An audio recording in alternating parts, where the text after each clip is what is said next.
बनकर टूट रही है। 8 बच्चे अब तक इसका शिकार हो चुके। डॉक्टरों का कहना है कि जागरूकता के अभाव में लोग डिप्थीरिया नाम की इस बीमारी का शिकार हो रहे हैं। साथ ही मेवात इलाके में लोग अपने बच्चों को टीका लगाने से, इंजेक्शन लगाने से इनकार कर देते हैं, जिसके चलते यह बीमारी और भी बढ़ रही है।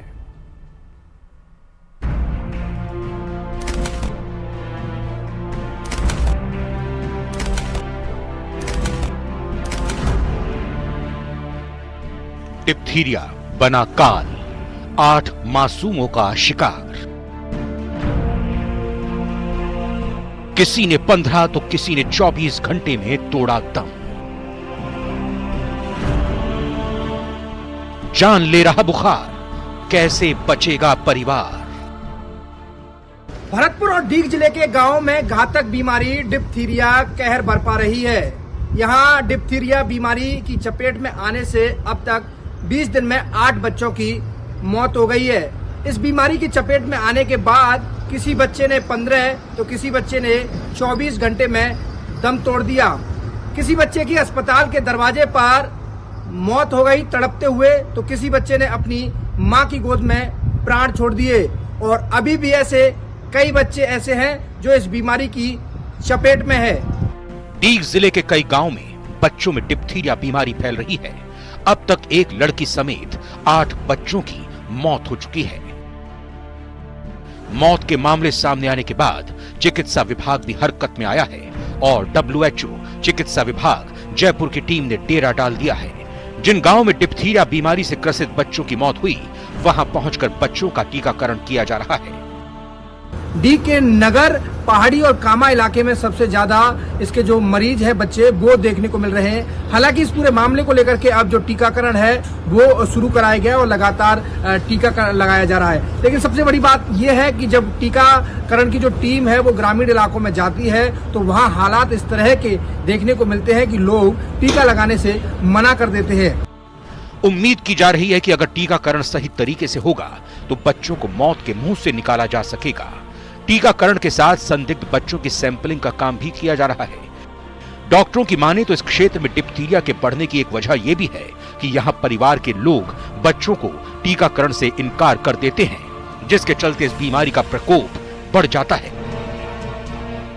जन्म के बाद 1.5 महीना, 2.5 महीना, 3.5 महीना पर टीके लगते हैं, जिसको पेंटावेलेंट बोलते हैं। पेंटा में 5 टीके, जिसमें DPT पहले से चलता जो है, 2 वैक्सीन हो रहे हैं। इसके बाद 1.5 साल यानी कि 16 महीने से लेकर 24 महीने पर चौथा टीका जो DPT के नाम से लगेगा, फर्स्ट बूस्टर, और सेकेंड बूस्टर लगेगा 5 साल से 7 साल तक, वो भी बचाव करेगा। उसके बाद 10 साल और 16 साल, ये रूटीन शेड्यूल है जिसमें डिप्थीरिया का बचाव होता है।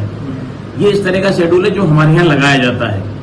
ये इसका बचाव करता है, पर कहीं कोई बच्चे छूट जाते हैं तो कभी भी ये बीमारी प्रकाश में आ जाती है। और यदि टाइम पे हमें पता पड़ जाता है तो इसको इलाज के लिए डिस्ट्रिक्ट हॉस्पिटल या कहीं एंटीटॉक्सिन इसका होता है, उससे इसको बचाया जा सकता है।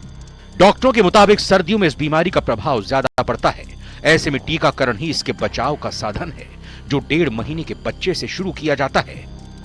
अगर इसके लक्षण की बात करें तो गले में लगातार खराश रहती है, सांस लेने में तकलीफ होती है, गले में सूजन के साथ दर्द होता है, तेज बुखार रहता है, कुछ खाने या निगलने में दिक्कत होती है, जुकाम और खांसी के लक्षण, थकान और कमजोरी रहती है, स्किन नीली पड़ती है, धुंधला दिखने लगता है।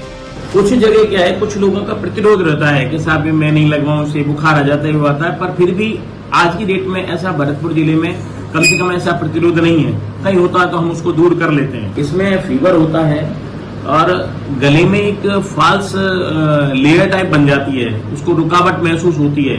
तो मेन तो ये कि बुखार, बहुत तेज बुखार चढ़ता है तो पेरेंट्स लेके जाते हैं, फिर डॉक्टर उसको देख पाता है गले को कि भाई उसमें कोई फॉल्स लेयर बन रही है, तब पता पड़ता है। जैसा कि डॉक्टरों का कहना है कि डिप्थीरिया से बचाव के लिए एक तरफ टीकाकरण तो दूसरी ओर जागरूकता बेहद जरूरी है। ऐसे में अगर आप इन लक्षणों का ध्यान रखेंगे तो इस बीमारी से बचने में कामयाबी मिलेगी। इन बातों को आपको ध्यान रखना चाहिए। ज्यादा से ज्यादा आराम करें। हार्ट पर असर हुआ है तो फिजिकल एक्टिविटी से बचें। लिक्विड या नरम खाना ही खाएं। घर में संक्रमित को तुरंत क्वारंटीन करें। घर के सदस्य नियमित रूप से हाथ धोते रहें। 10 साल से ज्यादा उम्र वाले हर 10 साल में टीका लगवाएं। डिप्थीरिया ठीक होने पर वैक्सीनेशन सीरीज पूरा करें। इसके सिम्टम्स में बुखार आना और गले में दर्द होना, इसमें गले के अंदर एक सूडो मेम्ब्रेन बनती है जिससे बच्चे को सांस में तकलीफ आती है, गर्दन में स्वेलिंग वगैरह भी आती है और फिर बच्चे की अल्टीमेटली डेथ हो जाती है इसमें। बहरहाल डिप्थीरिया को लेकर चिकित्सा विभाग एक्शन में है। गांव-गांव जाकर टीकाकरण पर जोर दिया जा रहा है ताकि बच्चों को इस बीमारी से बचाया जा सके। फिलहाल पूरे मामले को लेकर के जो चिकित्सकों की टीम है वो जांच कर रही है और पूरे मामले में सर्वे करा करके जो टीकाकरण है वो किया जा रहा है। दीपक पुरी, न्यूज़ 18, भरतपुर।